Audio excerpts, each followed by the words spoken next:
A estos 12 envió Jesús y les dio instrucciones diciendo: por camino de gentiles no vayáis, y en ciudad de samaritanos no entréis, sino id antes a las ovejas perdidas de la casa de Israel. Y yendo, predicad diciendo: el reino de los cielos se ha acercado. Sanad enfermos, limpiad leprosos, resucitad muertos, echad fuera demonios. De gracia recibís, dad de gracia. No os proveáis de oro, ni plata, ni cobre en vuestros cintos, ni de alforja para el camino, ni de 2 túnicas, ni de calzado, ni de bordón, porque el obrero es digno de su alimento. ¿Ustedes? Mas en cualquier ciudad o aldea donde entréis, informaos quién en ella sea digno, y pasad allí hasta que salgáis. Y al entrar en la casa, saludadla. Y si la casa fuera digna, vuestra paz vendrá sobre ella. Mas si no fuere digna, vuestra paz se volverá a vosotros. Y si alguno no os recibiere, ni oyere vuestras palabras, salid de aquella casa o ciudad, y sacudid el polvo de vuestros pies. De cierto os digo que en el día del juicio será más tolerable el castigo para la tierra de Sodoma y Gomorra que para aquella ciudad. He aquí, yo os envío como ovejas en medio de lobos. Sed pues prudentes como serpientes y sencillos como palomas. Y guardaos de los hombres, porque os entregarán a los concilios, y en sus sinagogas os azotarán. Y aún ante gobernadores y reyes seréis llevados por causa de mí, para testimonio a ellos y a los gentiles. Mas cuando os entreguen, no os procuréis por cómo o qué hablaréis, porque en aquella hora os será dada lo que habréis de hablar, porque no sois vosotros los que habláis, sino el Espíritu de vuestro Padre que habla en vosotros. El hermano entregará a la muerte al hermano, y el padre al hijo, y los hijos se levantarán contra los padres y los harán morir. Y seréis aborrecidos de todos por causa de mi nombre, mas el que persevere hasta el fin, éste será salvo. Cuando os persigan en esta ciudad, huid a la otra, porque de cierto os digo que no os acabaréis de recorrer todas las ciudades de Israel antes que venga el Hijo del Hombre. El discípulo no es más que su maestro, ni el siervo más que su señor. Bástale al discípulo ser como su maestro y al siervo como su señor. Si el padre de familia llamaron Belcebú, ¿cuánto más a los de su casa? Así que no los temáis, porque nada hay encubierto que no haya de ser manifestado, ni oculto que no haya de saberse. Lo que os digo en tinieblas, decidlo en la luz, y lo que oís al oído, proclamad desde las azoteas. Y no temáis a los que matan el cuerpo, mas el alma no pueden matar. Temed más bien a aquel a quien puede destruir el alma y el cuerpo en el infierno. ¿No se venden 2 pajarillos por un cuarto? Por todo, ni uno de ellos cae a tierra sin vuestro Padre, pues aún vuestros cabellos están todos contados. Así que no temáis más, valéis vosotros que muchos pajarillos.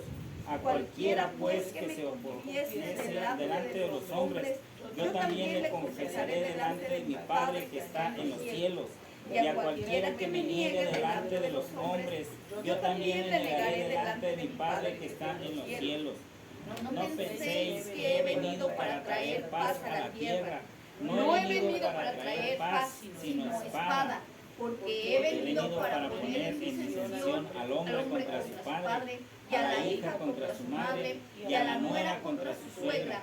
Y a los enemigos del hombre serán los de su casa. El que ama a padre o madre más que a mí, no es digno de mí. El que ama a hijo o a hija más que a mí, no es digno de mí. Y el que no toma su cruz y sigue en pos de mí, no es digno de mí. El que haya su vida la perderá, y el que pierde su vida por causa de mí la hallará. El que a vosotros recibe, a mí recibe, y el que me recibe a mí, recibe al que me envió. El que recibe a un profeta, por cuanto es profeta, recompensa de profeta recibirá, y el que recibe a un justo por cuanto es justo, recompensa de justo recibirá. Y cualquiera que dé a uno de estos pequeñitos un vaso de agua fría solamente, por cuanto es discípulo, de cierto os digo que no perderá su recompensa. Amén. Muy bien. Aquí vemos puntos que son muy importantes, demasiado importantes. Estamos nosotros viendo acerca de la comisión de los 12 discípulos, pero no solamente es la comisión de los 12 discípulos, es nuestra comisión. Nosotros estamos llamados a ser siervos de Dios.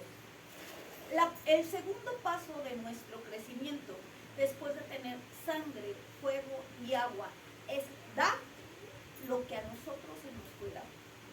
Lo que a mí se me dio, yo no me lo puedo quedar. Si yo soy salvo, yo tengo que dar la salvación. Es diferente, esa parte es diferente a obligar a la gente a ser salvo. Hay que ser claros en esta parte. Nosotros la damos, pero no estamos obligados a que quien usted la dé, a fuerzas la reciba. ¿Me debe entender? Usted habla de salvación, pero no es mi obligación que la gente que escucha la salvación por fuerza tenga que hacerlo. No. Y tampoco es la obligación de la gente recibirla a la fuerza. Mucha gente hace que la misma gente se vaya por la persecución que le damos como cristianos. No, es que yo ya te hablé de salvación. No, pero es que yo te dije. No, pero es que tú estás despreciando. No. Nosotros dimos lo que a nosotros se nos dio. Es diferente. Ya va a ser decisión personal de la segunda persona aceptar esa salvación, crecer en esa salvación. Si ellos tienen en su corazón el deseo de aceptar y de crecer, entonces ahí viene nuestro trabajo. Insistir en eso, trabajar en eso. Pero ya no es mi obligación ni mi carga, esa carga que muchas veces nosotros como cristianos tenemos de decir, no, el Señor me va a juzgar por esa situación. Ya no es tu carga. Tú hiciste lo que a ti te correspondía. Es diferente cuando nosotros abusamos de nuestra salvación. ¿Cómo es posible? Yo enseño la salvación, ¿no? La persona acepta al Señor Jesús, pero de repente yo empiezo a abusar de eso. A causa de que la persona aceptó, la persona tiene hambre de Dios y viene, ¿y a quién le va a preguntar? A la persona que le enseñó de salvación. ¿Y cómo le hago? Y ahí si yo empiezo a herir a las siguientes personas, no, te vas a perder, no eres mala, no, empiezo yo a flagelar a la gente. Es así, es mi responsabilidad. Porque ¿qué es lo que yo tengo que hacer? Llevarlos a Cristo. Si el Señor, que sabe todas las cosas, que conoce todo, Dios que nos ve a todos, que conoce nuestro corazón, que conoce nuestra alma, Él va a tener la sabiduría de guiar a la persona en su camino e ir podando lo que se necesita. Pero es diferente que Dios lo pode a que nosotros agarremos esa tijera que tenemos y los podamos. Eso no se puede hacer, no se debe de hacer. Las armas espirituales que usted tiene, esas tijeras espirituales son para su árbol, para su propio árbol. Esa fuerza que usted tiene para decirle a alguien, estás mal, no es para alguien más, es para usted. Para que usted, cuando sienta que algo está mal, voltee y se diga a sí mismo, se pare en un espejo y diga, sabes que ahí estás bien mal. Estás mal, te estás perdiendo. Con la misma fuerza y con la misma dureza que yo se la diría a alguien que no me duele. Me debería entender. Yo podría acercarme a alguien y decirle, ¿sabes qué? Está mal cómo te comportas. Vamos a poner algo que no duela, ¿no? Está mal, a ver, ¿qué nos gusta? Que mientas. Está mal la mentira. Ok. Para mí decirlo a alguien. Y es muy fácil verlo en otra persona. Eso es fácil. Incluso la psicología marca que el principio del cambio es ver el interior. Y es lo más difícil. Cuando un psicólogo empieza a trabajar con otra persona para poder ver qué es lo que les afecta, para poder continuar con su vida, ellos les comienzan a hacer retrocesos o los empiezan a hacer que ellos vean su interior, el interior de su alma. ¿Qué es lo que cargan? ¿Qué es lo que tienen? Y ellos empiezan con esas famosas catarsis. Los hacen caminar sobre sus pasos para ver qué es lo que han hecho mal. Y cuéntame de tu vida, cuéntame cómo vives, cuéntame cómo hablas, cuéntame cómo estás. Y ellos al hablar empiezan a obtener estos retrocesos, estas catarsis, pero los psicólogos empiezan a ver cómo ellos viven su vida y los enfrentan a ellos mismos, los enfrentan a ver su interior. ¿Qué es lo que el Señor hace con nosotros? Principalmente lo que Él quiere es que nosotros nos veamos a nosotros mismos. El problema no es la gente, el problema está en mí. Y sorprendentemente, el Señor nos enseña que todas las armas que se nos han dado es para nosotros trabajar en nosotros mismos. ¿Me doy a entender? La fuerza que ustedes tienen para poder dominar a la gente no es para dominar a la gente, es para autodominarse, para autotrabajar. Y eso es muy bueno. Si nosotros los vemos desde este punto, es muy bueno. ¿Ustedes han querido cambiar alguna vez y han decir no puedo? Que de veras se sientan así y decir, es que esto no puedo, no puedo, no puedo. Pero es fácil imponerlo en alguien. ¿No les ha pasado esto? ¿O solamente no? De imponerlo, pero no poder comerse uno la misma medicina. Bueno, es una buena noticia el saber que la misma fuerza que nosotros tenemos para imponer es la misma fuerza que nosotros tenemos para autoimponernos. La misma fuerza, la misma herramienta que nosotros tenemos para podar el otro árbol, nosotros la tenemos para podar nuestro árbol espiritual. Y esta es la primera etapa de nuestro crecimiento.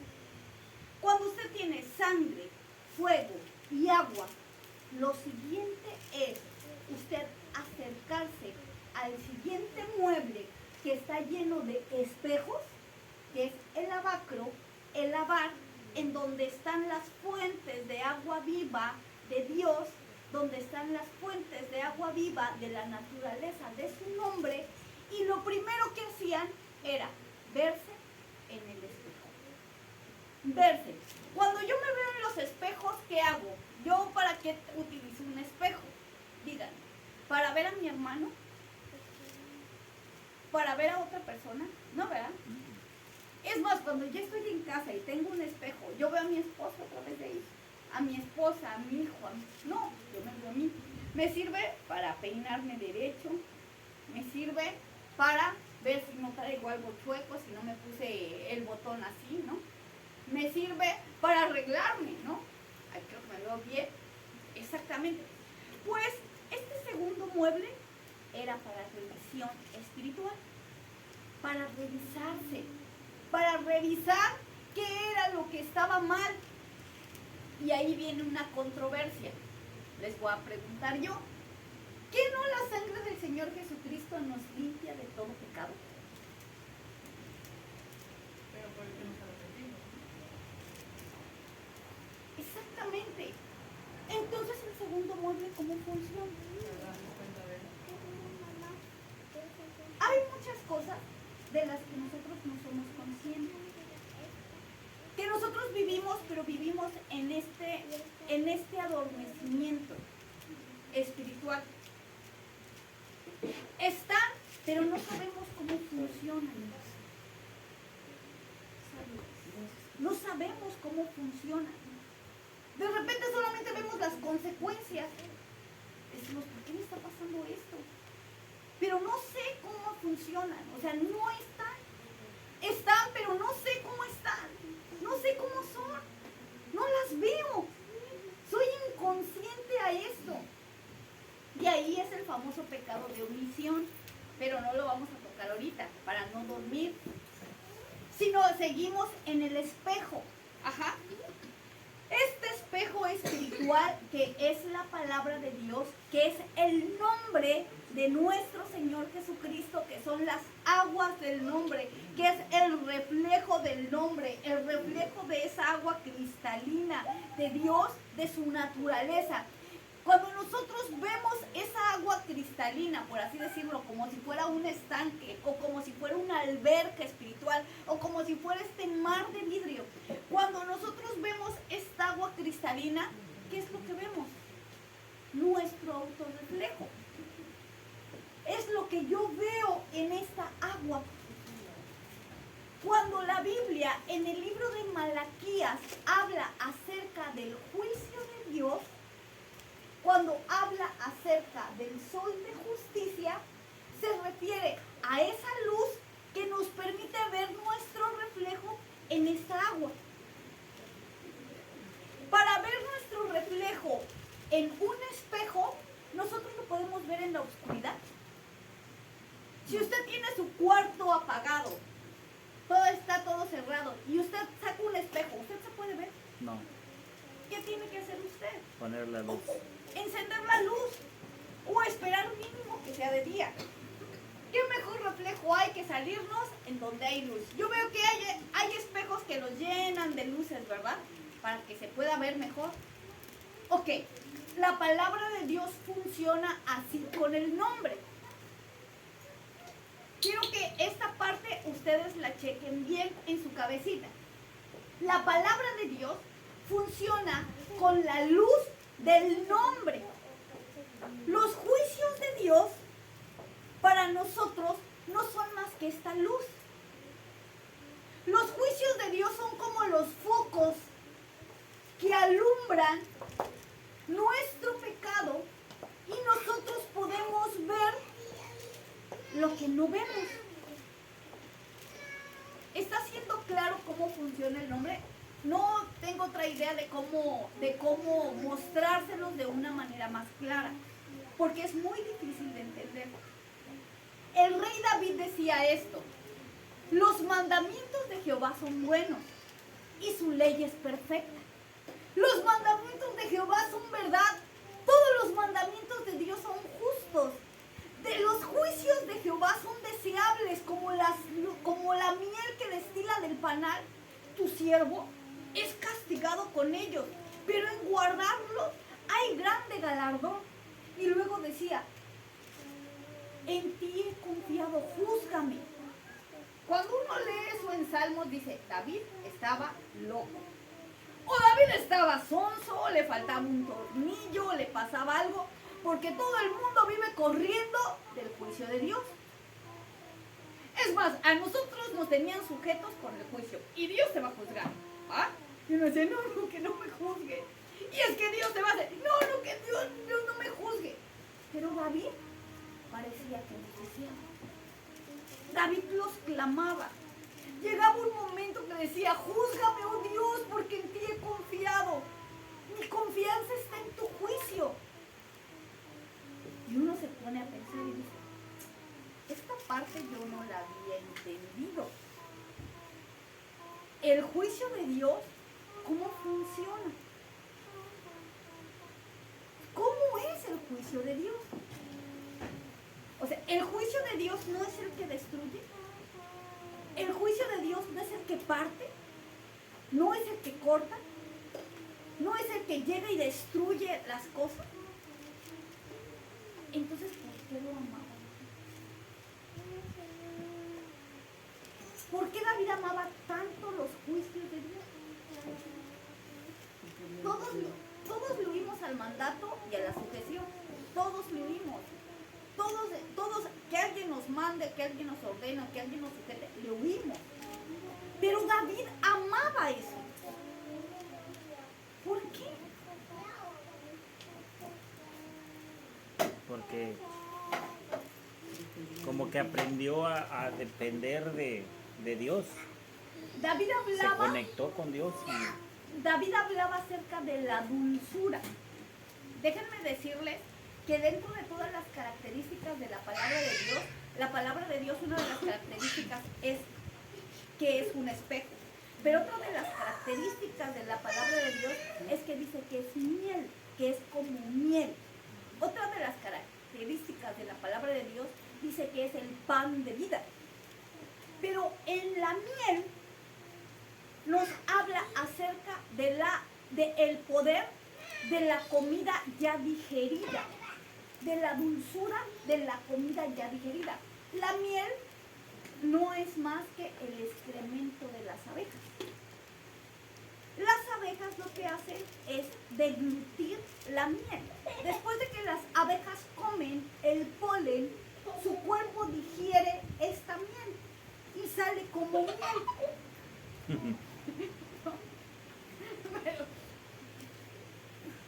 Y sale como miel. Entonces es esta comida digerida. La miel de la que habla Dios es el alimento espiritual digerido por el Espíritu Santo. Es el juicio que Él comió, digirió, que pasó sobre Él y que nos da a nosotros esa dulzura, esa belleza. La miel tiene muchas virtudes, entre ellas es sanidad. Hablan acerca que en Egipto sacan los tarros de miel que nunca se echó a perder. Y en los embalsamamientos de las momias de Egipto, que tienen muchísimos años, es porque las recubrieron de miel. Y eso no permitió que se echaran a perder. Y muchos medicamentos están basados en miel, porque la miel tiene muchas propiedades de vida. Entonces, cuando la palabra de Dios nos marca acerca de que los juicios son como miel, nos habla de la riqueza del juicio de Dios para nosotros.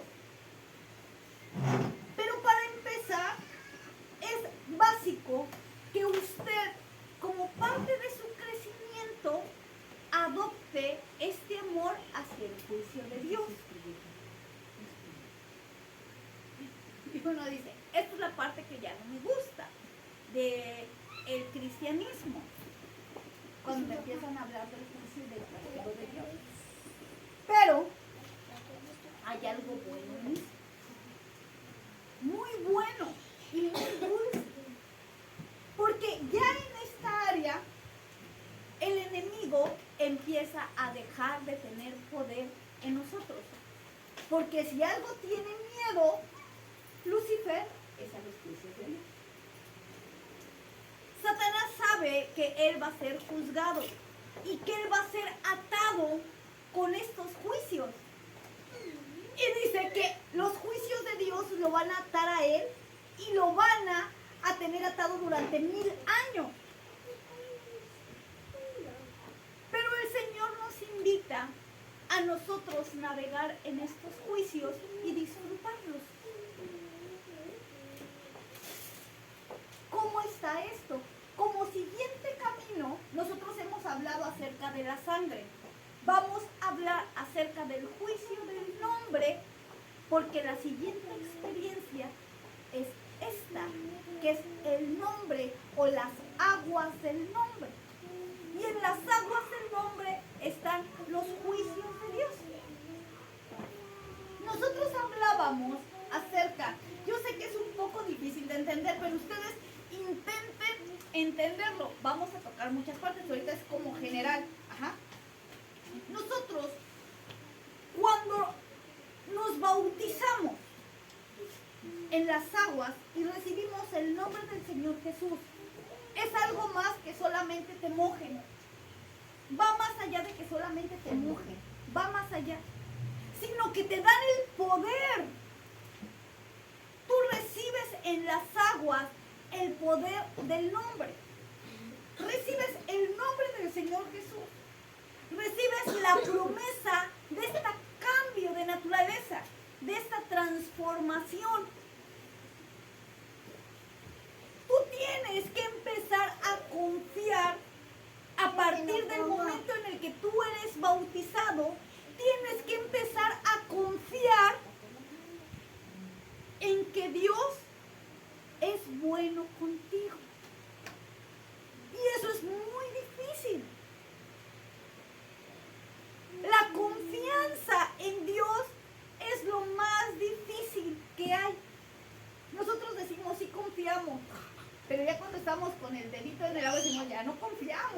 toalla, espérame, déjame ver si está fría o no está fría, o a ver qué se siente. O sea, ya estamos ahí con, sí confío, pero espérame, sí confío, pero espérame. Entonces, esto es difícil. Cuando uno confía en un padre, cuando uno confía en una madre, o como padre, nosotros, cuando corregimos a nuestros hijos, es para destruirlos. Es Yo para quiero que corregir, un para enderezarlos. padre de aquí levante la mano y diga, yo le pegué a mi hijo para matarlo. Aunque querramos hacerlo, cuando vemos sus ojos, todo se nos deshace. Así como decir, ok.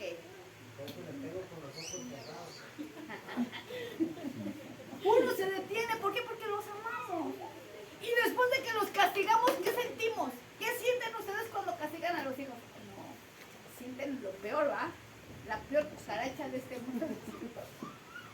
Lo he lastimado, ¿va? Y eso nos persigue, ¿verdad? Ok. Esa es la primer confianza que nosotros como cristianos tenemos que tener de los juicios de Dios. La primera. Dice, si tú siendo hombre malo, nosotros siendo hombres malos, así lo marca la palabra de Dios, no le estoy diciendo yo, le estoy dando de esa manera. Si tú siendo hombre malo, das buenas dádivas a tus hijos, ¿cuánto más tu Padre Celestial, que es un Dios bueno? Nos marca a nosotros así. Si nosotros siendo los más malos, no podemos matar a un hijo que está pegado a nosotros. No estoy hablando de esos padres que nunca los ven, que no saben cómo sus hijos viven, que por supuesto no van a tener ningún lazo afectivo con ellos, o sea, de esos no, sino de los que viven con sus hijos, que aman a sus hijos, que los soportan, que sufren penalidades con ellos, que están entre este amor-odio, en ese proceso de vida. Esos padres no son capaces de hacerle un daño a los hijos. Dice, ¿cuánto más nuestro Padre bueno? Dice, si tu hijo se te acerca y te pide pan, tú no sacas una piedra y le dices, muerde. ¿Verdad que no? Dice, si tu hijo te pide carne, tú no agarras una serpiente y se la pones en las manos. ¿Verdad que no? No. Entonces, ¿por qué crees que Dios, que es bueno, te va a dar una serpiente o una piedra? ¿Qué acaso tú eres más bueno que Dios? En eso nos marca. Entonces, en la bondad de tu amor y de tu afecto hacia tus hijos, tú debes de medir el afecto que Dios te tiene y el amor que Dios te tiene a ti. ¿Cómo es esto? Tú le tienes paciencia a alguien, a tu esposo o a tu esposa, a tu hijo o a tu hija.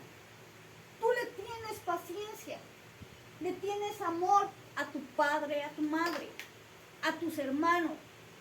Tú les tienes amor, pero tú, humano, no eres más bueno que Dios. Por más ganas que le eches, por más ganas que le echemos, no somos más buenos que Dios. Nadie, ningún humano, no existe, no habrá ningún humano. Habrá humanos sobrenaturales que sean buenos y nobles.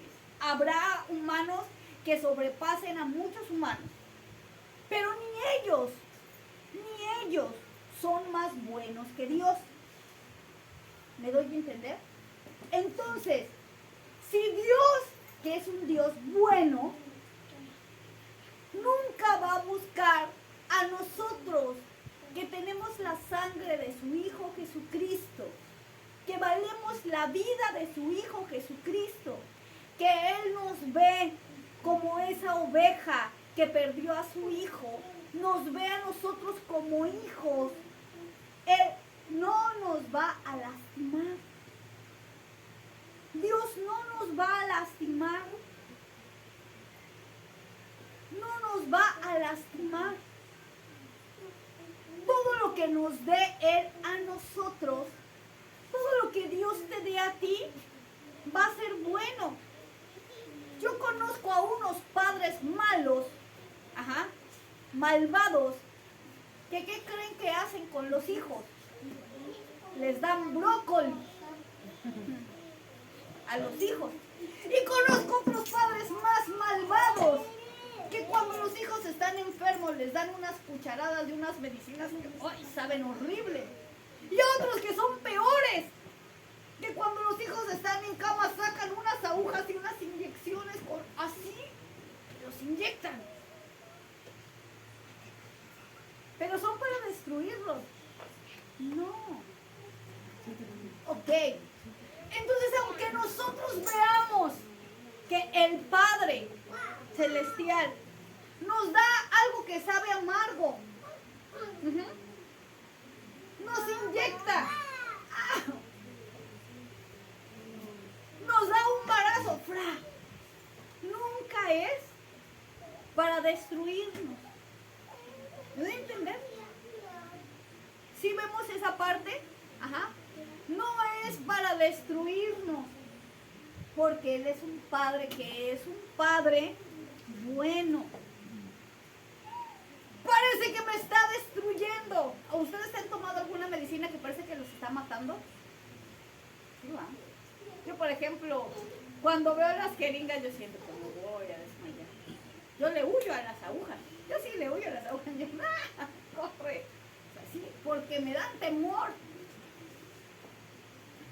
Pero no es para destruirnos. No lo es. Es para nuestra sanidad. Así funcionan las cosas con Dios.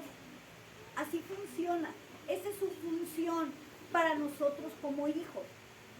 Dios no te va a destruir jamás. Te va a sanar. Dios le decía al rey David, amigo, en toda la escritura, usted va a encontrar en el Nuevo Testamento cuando Dios se refiere al rey David como su amigo. Dice, mi amigo. Y uno ve al rey David y dice, el rey David era una bastrofia bien hecha.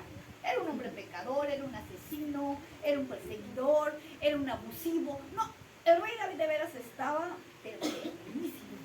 Pero era amigo de Dios, incluso Dios le dice amigo. Lo marca como amigo, le va a dar un reino durante 1000 años, para él especial, para que él lo gobierne. Porque es su amigo. Y uno dice, ¿y de dónde salió tal amistad? ¿Por qué es su amigo? Si el rey David no era tan bueno que digamos, ¿por qué es su amigo? Por la confianza que el rey David le tenía a Dios. El rey David descansaba en esta confianza en Dios. El rey David sabía, él es mi amigo. Yo confío en él. Y Dios aprecia mucho nuestra confianza como humanos hacia Él. Cuando usted se acerca y le dice a Dios, yo no tengo otro Dios más que tú.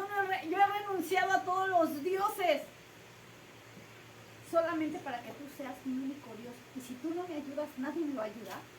Se mueve, parece mentira. Parece magia, pero el Señor se mueve, respaldando nuestra confianza. Cuando el rey David escribe ese salmo que dice, alzaré mis ojos a los montes, ¿de dónde vendrá mi socorro?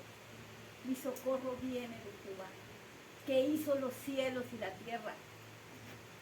Ustedes no han levantado en sus momentos de preocupación, de angustia, de dolor, no han buscado los cerros y han dicho, Señor, alzaré mis ojos a los montes, ¿de dónde viene mi socorro? Yo recuerdo muchas veces estar en momentos difíciles, cuando mi hijo estaba enfermo, cuando mis padres estaban enfermos, cuando yo misma estaba enfermo, y caminar, ir en combi al hospital, ir en combi al doctor y voltear y ver los cerros y buscar las cruces que ponen allá en México, en los cerros. Volteaba de camino al hospital Y allí hay muchos cerros, usted va en las combis y va en los cerros. Yo volteaba y buscaba las cruces en donde hacían las reseñas del día de Semana Santa. Yo las buscaba, yo decía, alzaré mis ojos a los montes. ¿De dónde vendrá mi socorro? Mi socorro viene de Jehová, que hizo los cielos y la tierra. Yo le decía, ¿dónde estás, Señor? Te necesito. Ayúdame. Ayúdame. Esto era lo que inspiraba al rey David, esa confianza. Cuando decía, el que habita al abrigo del Altísimo. ¿Ustedes se han escondido en el Señor? Llegó el momento en el que en la casa, literalmente, los demonios caían sobre el techo. Usted veía cómo caían las maletas, caía el ejército del enemigo en el techo, cómo bajaban, cómo los rodeaban. De veras, es terrible tener esas luchas. Yo recuerdo desde que era una niña, cómo bajaban las escaleras y cómo iban a molestarme. Desde que estaba chiquitilla, tenía 3, 4 años. Yo lo recuerdo, cómo se acercaban a destruirme, cómo las brujas me perseguían. Yo lo recuerdo. El único refugio que yo tenía era el abrigo del Altísimo. Yo me acuerdo taparme con la cobija desde que era chiquita y yo decir, el que habita al abrigo del Altísimo. Y era como si extendiera el ala del brazo del Señor y me escondiera dentro de él. Y decía, morará bajo la sombra del Omnipotente. Y ahí escondida debajo de esa ala diré yo a Jehová, esperanza mía, castillo mío, mi Dios en quien confiaré.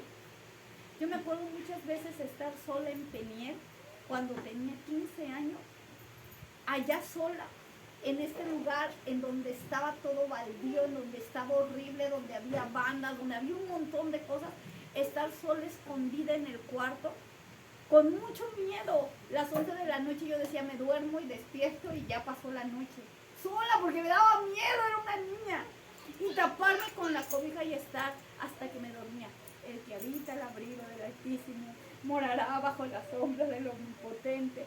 Y uno dice, ¿qué te puede proteger una sábana? Pero no era la sábana, era el abrigo del Altísimo. Yo necesitaba ese cuidado, ese abrigo. Y es cuando uno empieza a comprender a David, de decir, ¿se imaginan? Me estaban persiguiendo. ¿Se imaginan todo lo que tenía encima? Todos los ataques que tenía encima. Y él escondido diciendo, el que habita el abrigo del Altísimo. Me lo imagino escondido en su capa. Yo me lo imagino escondido en su capa diciendo, Señor, escóndeme bajo tus alas, que no me vea. A tal grado que Saúl fue a dormir ahí en donde él estaba. Ahí, no lo vio. Digo pues, ustedes no nos damos cuenta cuando alguien está cerca, sí, pero no lo vio. O sea, la confianza que él tenía con su Señor, decir, escóndeme, escóndeme, escóndeme, está marcada en los salmos. Está ahí marcada. Salmo 120. Jehová es mi pastor, nada me faltará. Todos los preciosos salmos nos enseñan esta hermosa confianza en Dios. ¿Saben cuál es nuestro pecado? Como cristianos y como humanos, perder. El mayor pecado que usted puede tener, el mayor pecado es perder esta confianza en Dios. En Dios, no en el hombre, en Dios. Porque Dios es Jehová Roy. Y Jehová Roy es el que me ve. ¿Cómo? El que te está viendo. ¿Te preocupa mucho que alguien te diga cómo eres? No te preocupes, Dios te ve. Ahí sí, preocúpate. ¿Te preocupa mucho que alguien te juzgue? No te preocupes por el humano. Preocúpate porque sí hay un Dios que te está viendo. Hay un ojo porque te ve. Es como si la cara de Dios, el rostro de Dios estuviera sobre de ti, viéndote. Eso sí es preocupante. Eso sí da temor. Porque Dios me ve. Pero ¿qué creen? Dios no solamente te ve, sino que Dios se da cuenta si tú confías en Él o no confías en Él. Dios se da cuenta cuando tú dudas de Él. Dios se da cuenta. Nosotros tenemos miedo de que vayan con el chisme a algún jefe en el trabajo. Sí. O que vayan con el chisme con nuestra suegra, con nuestro suegro, que vayan con el chisme con nuestros padres, o que vayan el chisme con la familia. ¿Se imaginan que vayan con el chisme con Dios? No, pues no necesitan ir. Él nos ve. Ese debería de ser nuestro Señor. Ese. Y cuando usted ama y teme a Dios, su vida empieza a tener un crecimiento diferente. Entonces, recordemos nosotros que el segundo paso es este crecimiento. Y recordar siempre, Jehová Roy, Dios. No temas del que puede matar tu cuerpo. Ten temor del que puede tocar tu alma. Y Dios es el Dios de las almas. Dios es quien sí puede tocar tu alma. Entonces, recuerda, Dios nos ve a todos nosotros. ¿Tienes temor? Nuestro Señor. Esta semana, salmos. Léase salmos. Mínimo un salmo. Uno, el que usted quiera. Empiece con Salmo 1, empiece con Salmo 2. Pero no los lea de... ¿Qué dice el Salmo 1? ¿Cómo empieza? Vamos a saborearlo. Bienaventurado el varón que no anduvo en consejo de malos. Salmos 1. Y preguntarnos, yo estoy en consejo de malos. Que no estuvo en camino de pecadores. Preguntarnos, hacernos nuestros. Yo estoy en camino de pecadores. Ni en sillas de escarnecedores he sentado. Yo me siento en esa silla. O sea, hacerlo nuestro. Sí. Salmos 2. ¿Por qué se amotinan las gentes y los pueblos piensan cosas vanas? Yo me amotino. Salmos 3. O sea, hacerlo nuestro.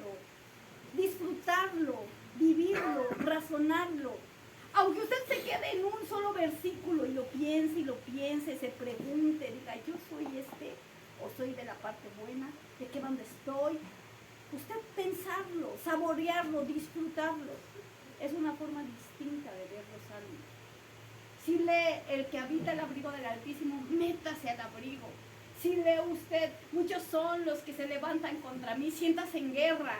Si usted lee los toros de Basán, ¡horra! ¡Húyale a los toros! Viva usted los salmos en esta semana. Entonces, esta semana vamos a leer salmos y recordar que es el siguiente paso de la sangre, la naturaleza de nuestro Señor Jesucristo, para nuestro fundamento. Cierra tus ojos.